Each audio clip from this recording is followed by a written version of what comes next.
সৃষ্টিকর্তা আমাদের এই বৃষ্টির বুঝ হাত পারো তো থেকে বিকেল রক্ষা করা করুন। নাই এটা আমার মোবাইল তো সুখে তো রুলটা খুবই সিম্পল। তোমরা হাত তুলবা যে সুনেরা বা আরশকে প্রপোজ করতে চাও, এবং তারপরে আমি বাকি রুলটা বলবো। সো হাত তুলো। ওই যে একজন হাত তুলছে, ভাই দাঁড়ান।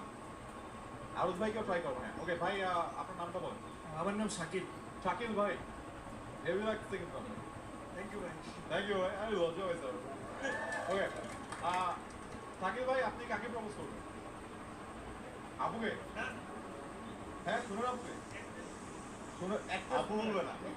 ও, আপু বলবে না। আপু ওকে। ভাই ভাই, আপনি প্রপোজ করবেন, মানে একটা রুল আছে, সেটা হচ্ছে আপনাকে আমরা এখন একটা কিছু একটা আপনার হাতে দিব, যেটা ইউজ করে প্রপোজ করবেন। এখন আমরা দেখি নেই জিনিসটা কি হবে। 3, 2, 1। আলু।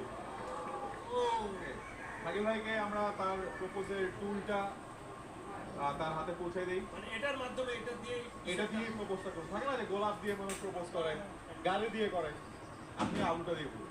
তো আলু সবকিছুতে কিন্তু দেওয়া হয়, সবজি অনেক কিছুতেই দেওয়া হয় আলু।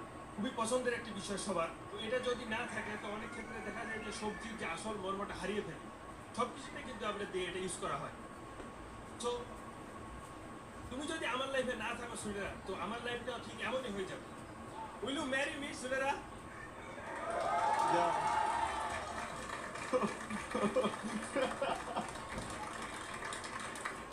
তুমি যদি আমার লাইফে না থাকো, আমার লাইফে কোনো আলুই থাকবে না।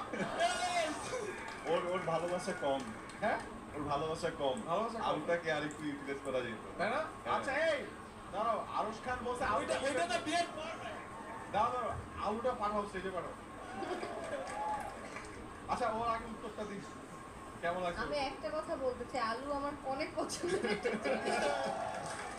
ওকে, থ্যাংক ইউ ভাইয়া ফর ইউর প্রপোজাল। একসেপ্টেড কিনা এটা আমরা কোনো বুঝতে পারছি, বাট আমার এখন আলুটা একটু স্টেজে লাগছে, তো পাঠাই দিই। থ্যাংক ইউ, বলছো সবাই জানিও ভাই, ভাই থ্যাংক ইউ। তুমি যদি আমার জীবনে না থাকো, আমার জীবনে কোনো আলু থাকবে না। আই লাভ আলু। আলু ভাজি হয়ে যাবে, জাস্ট ভাজি।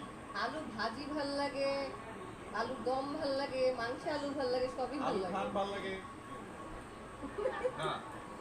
একটা আলুটা ওকে দাও, দেখি কিভাবে বেটার ইউটিলাইজ করা যায়। এটা আমাদেরকে আরশ খান দেখাবে। 3, 2, 1। আমার পাশের বাসার আন্টি প্রচুর বিফ খেতেন। পাশের বাসায় এখন তুলে আন্টি হসপিটালে। আমার ফ্রেন্ড ছোটবেলায় অনেক চিকেন খেত।